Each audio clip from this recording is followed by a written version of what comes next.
সুপ্রিয় দর্শক, আসসালামু আলাইকুম। কাছে এবং দূরে যে যেখান থেকে আমার এই ভিডিওটি দেখছেন, আশা করি সবাই ভালো আছেন।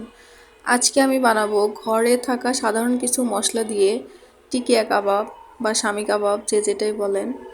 স্পেশাল কোনো মশলা ছাড়াই চলুন দেখে নেওয়া যাক কাবাব তৈরির রেসিপিটা। প্রথমে আমি কয়েকটা গরুর মাংসের টুকরা ছোট করে কেটে নিয়েছি, হাড় এবং চর্বি ছাড়া।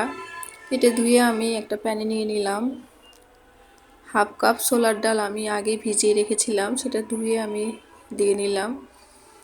এখন আমি দিয়ে নিব 1 চামচ আদা বাটা, 1 চামচ রসুন বাটা, 1 চামচ দিলাম আমি জিরা গুঁড়া, 1 চামচ গরম মশলা গুঁড়া, 1 চামচ মরিচ গুঁড়া এবং 1 চামচ লবণ, 3 টেবিল চামচ সয়াবিন তেল দিলাম আমি। সবগুলো উপকরণ আমি সুন্দরভাবে মিশিয়ে নিচ্ছি। ভালোভাবে মেশানো হয়ে যাওয়ার পর আমি চুলাতে দিয়ে নিব। মেশানো হয়ে গেছে, আমি চুলায় দিয়ে ঢাকনা দিয়ে 5 মিনিট মতো রান্না করব। 5 মিনিট পর ঢাকনা খুলে আমি নেড়েচেড়ে দিব। ভালোভাবে নেড়েচেড়ে মিশিয়ে নিচ্ছি। আমি এটা সুন্দরভাবে কষিয়ে নিব। একটু সময় নিয়ে আমি ডাল মাংসটা কষিয়ে নিচ্ছি আমি। কষানো হয়ে গেছে, এ পর্যায়ে আমি পানি দিয়ে নিব। খুব বেশি পানি আমি দিব না, 1 কাপ পরিমাণ পানি আমি দিয়ে নিব। 1 কাপ পানি দিয়ে নিলাম। আমি ঢাকনা দিয়ে ঢেকে 1 ঘন্টার মতো রান্না করব। চুলার আঁচ একদম কমিয়ে দিয়ে আমি সিদ্ধ করে নিব 1 ঘন্টার মতো। 1 ঘন্টা পর দেখি কি অবস্থা। অনেকটা সিদ্ধ হয়ে এসেছে। আমি এখন নেড়েচেড়ে দিব। নেড়েচেড়ে নিচ্ছি আমি। হালকা একটু পানি পানি আছে, আমি একটু জালটা বাড়িয়ে দিয়ে নেড়েচেড়ে একটু ড্রাই করে নিব। নেড়েচেড়ে নিচ্ছি আমি। হয়ে এসেছে, এখন আমি চুলাটা বন্ধ করে একটু ঠান্ডা হতে দিব। আমি ব্লেন্ড করব, এই জন্য ঠান্ডা করে নিব। যদি আপনারা শিলপাটায় করতে চান তাহলে একটু গরম থাকা অবস্থায় আপনারা পিষে নিতে পারেন। আমি রেখে দিচ্ছি একটু ঠান্ডা হওয়ার জন্য। ঠান্ডা হওয়ার পর আমি ব্লেন্ডারে দিয়ে নিলাম, ব্লেন্ড করে নিলাম আমি। এখন দিয়ে নিলাম পেঁয়াজ কুচি, কাঁচামরিচ কুচি, কিছু সরু পাতা দিলাম, আপনারা ধনে পাতা দিতে পারেন।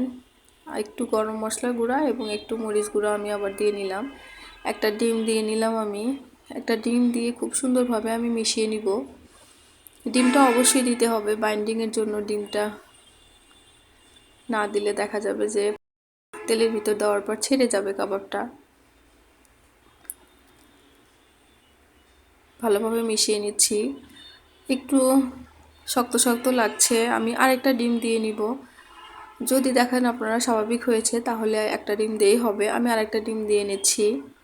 ভালোভাবে মিশিয়ে নিব। ডিম দেওয়ার পর যদি মনে হয় একটু নরম হয়েছে তাহলে আপনারা টোস্টের গুঁড়া দিতে পারেন। আমার কোনো কিছু লাগছে না, আমি কাবাবগুলো বানিয়ে নিব। সবগুলো কাবাব আমি এভাবে বানিয়ে নিলাম আমি সবগুলো কাবাব। এখন চুলাতে আমি প্যান বসিয়ে তেল গরম দিয়ে নিলাম। হালকা গরম হওয়ার পর আমি কাবাবগুলো দিয়ে নিচ্ছি। কাবাবের ভিতর ডিম আছে, এই জন্য দেখা যাচ্ছে তেলের ভিতরে একটু ফেনা ফেনা হয়েছে, এটা ডিমের কারণে হয়েছে। আমি উল্টিয়ে দিচ্ছি। চুলার আঁচ মিডিয়ামে রেখে আমি কাবাবগুলো ভাজতে থাকবো। হয়ে গেছে এক ব্যাচ, আমি নামিয়ে নিচ্ছি। একটু সময় নিয়ে কাবাবটা ভাজতে হবে, তাহলে ভিতরটাও দেখা যাবে সুন্দরভাবে হয়ে যাবে। আমি বাকিগুলো দিয়ে নিচ্ছি।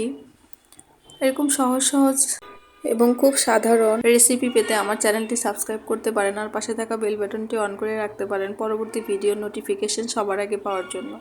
হয়ে গেছে, আমি নামিয়ে নিচ্ছি। সবগুলো কাবাব আমার বানানো হয়ে গেছে। কত সহজে হয়ে গেল দেখেন, সহজ সাধারণ কিছু মশলা দিয়ে কাবাব। আর দেখতে পাচ্ছেন, আপনারা দেখেই নিশ্চয়ই বুঝতে পারছেন খেতেও কিন্তু অসাধারণ মজা হয়েছে। আমি একটা ভেঙে দেখিয়ে দিচ্ছি। দেখতে পাচ্ছেন ভিতরটাও কিন্তু খুব সুন্দরভাবে হয়ে গেছে। আশা করি সহজ রেসিপিটি আপনাদের ভালো লেগেছে। যদি ভালো লেগে থাকে তাহলে আপনারা বাসায় ট্রাই করতে পারেন। আল্লাহ হাফেজ।